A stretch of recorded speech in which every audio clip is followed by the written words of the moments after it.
Okay. You've been a nightmare. The next team is going to be the fourth team. That's going to be a couple of old stages. Russ is here. Is Neil here? No. Just you then, Russ? No. So it's Russ Lloyd and Neil Solbert going to come to the fourth team.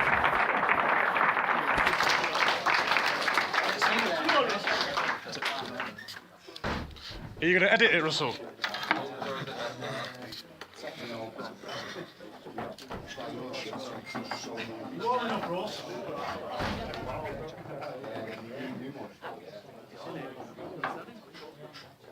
Right, well,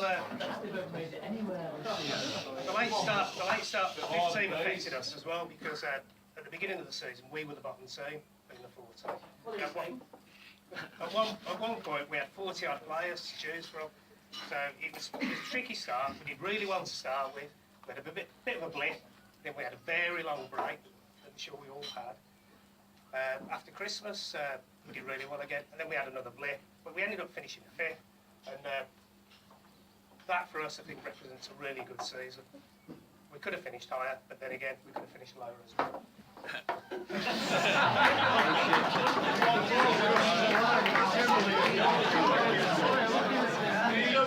Russell, say something. Thank you, sir. We're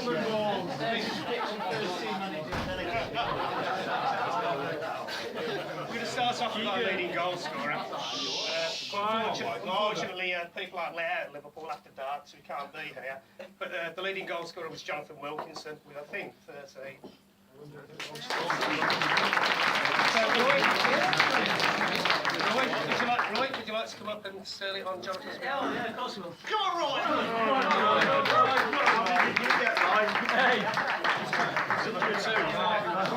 Can I just say, Jonathan said, without me playing that last few games, he wouldn't have got this. Thanks.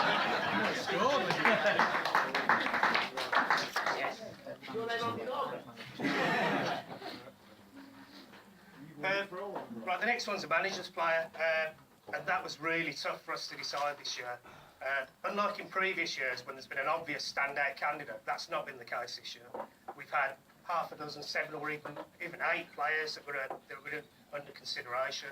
We've had some of the young lads that did really well, that stepped up and did well. The likes of Jake Leonard, who was consistent all season.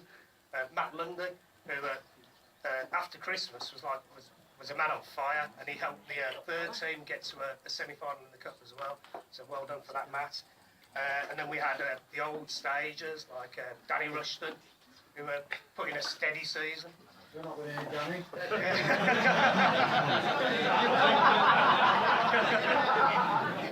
And Andy Norbury, who was consistent throughout. I don't think he ever had a bad game. But,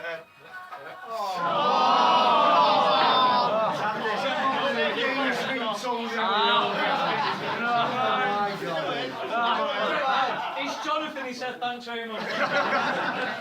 but on balance, I think the player who won us more points than anybody else throughout the whole season is our player of the season, and it's Barthez.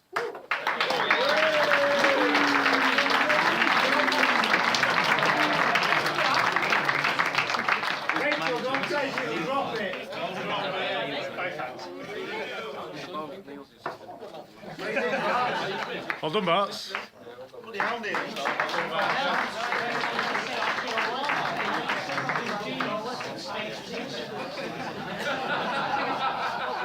Don't make too many fucking bigger.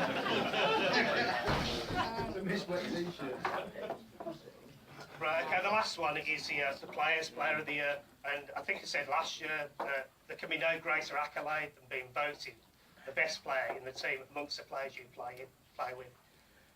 Again, it was close. I think 6 or 7 players were voted their favourite, voted as a favourite player by somebody in the team, but in the end it wasn't close. More than half the team voted for this person, and the Players' Player of the season is Andy Norbury.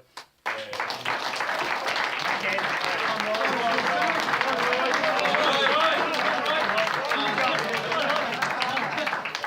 right, okay, right. Just use the same photo. I know. I think we know Andrew said he wouldn't have got this without me. Thank you. chance. Just got to say how it is, mate. Right. I think we might just remind Neil about that. We could have finished higher, we could have finished lower. Went to university reading The Bleeding Obvious. So.